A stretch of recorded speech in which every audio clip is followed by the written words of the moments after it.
안녕하십니까. 루킴 칼럼. 오늘은 안철수로 야권 단일화 시동, 이 제목으로 말씀드리겠습니다.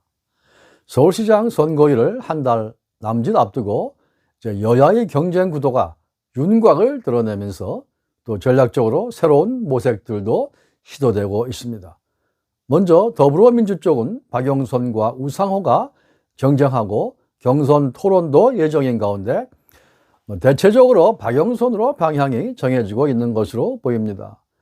친문 세력이 우상호를 선호하고 있긴 하지만 이기는 후보를 내자는 명분으로 박영선을 최종 후보로 내세우게 될 것입니다. 그리고 국민의힘 쪽은 최근 여론조사 추이를 보면서 안철수가 현재 야권의 최강 후보로 떠오르자 생각을 바꾸기 시작했습니다. 특히 김종인은 이제 야권 단일화는 안 할 수 없는 상황이며 숙명이 됐다, 이렇게 말하면서 뒤늦은 후회를 하고 있습니다. 역시 노인의 판단력은 참 더딥니다. 일각을 다투는 중대한 선거 전쟁에서 한 발 늦는 것은 패배를 뜻하기도 합니다. 그래서 이제 각자 후보들이 각자 도생을 모색하기 시작했습니다. 먼저 오세훈이 어제 안철수와의 서울시 연정을 제안한 것이 대표적입니다. 그가 나는 원래 중도 우파였다, 안철수와 노선이 다르지 않다, 이렇게 말한 것은 매우 의미 있는 전략적 표현입니다. 그가 곧 안철수의 손을 들어주고 지지선언과 함께 안철수 캠프에 합류할 수도 있을 것으로 보입니다.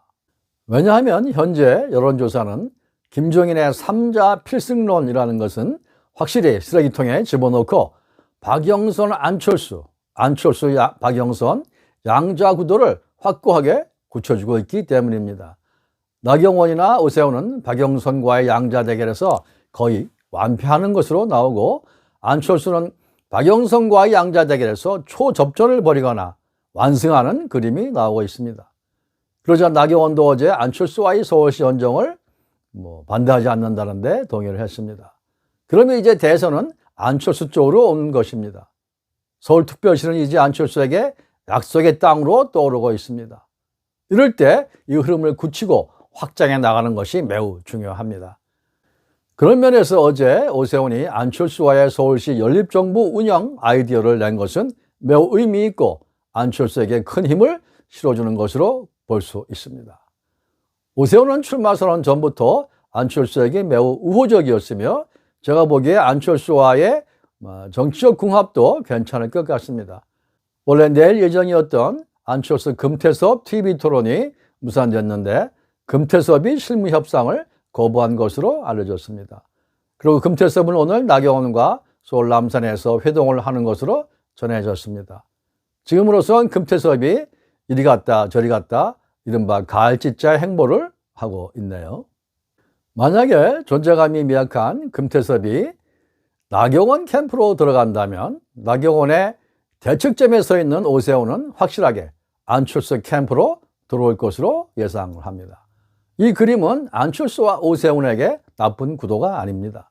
금태섭은 조직도 없고 지지 기반도 미약하지만 오세훈은 당내 조직과 지지 세력도 있기 때문에 안철수에게는 큰 원군 역할을 할 수가 있습니다. 현재 오세훈보다는 나경원이 국민의힘 당내에서 경선의 욕심이 더 큰 것으로 관측되기 때문에 나경원보다 오세훈 쪽에서 훨씬 더 수월하게 안철수를 지지하고 손잡을 가능성이 매우 커 보입니다. 그리고 오세훈의 이 전략은 그가 정치적으로 재기하는 데에도 훌륭한 선택이 될 것으로 보입니다. 뿐만 아니라 오세훈의 카드는 국민의힘을 책임지고 있는 김종인에게도 반가운 뉴스가 될 수 있습니다. 왜냐하면 현 상태대로 흘러갈 경우에 국민의힘은 서울 선거에서 100% 패배하는 것이 눈에 보이는데, 그래서 야권 단일화 숙명론도 나온 것 아니겠습니까? 국민의힘이나 김종인 입장에서도 100% 패배하는 것보다는 49%의 승리가 낫다는 것입니다. 다시 말하면 범야권 단일화 경선에서 나경원도 오세훈도 모두 안철수에게 지면 4월 7일 국민의힘이나 김종인은 아무런 할 일이 없지가 않습니까? TV나 보면서 짐 쌀 준비를 해야 하는데 이 정치적으로 얼마나 서글픈 일입니까? 그럴 바에는 아예 미리 안철수를 밀어주고 서울시 연립정부의 찬스라도 열어놓으면 안철수의 서울시장 당선이 그 국민의힘에게는 완전 패배가 아닌 49%의 승리가 된다는 뜻입니다. 그런 분석이 가능한 거죠.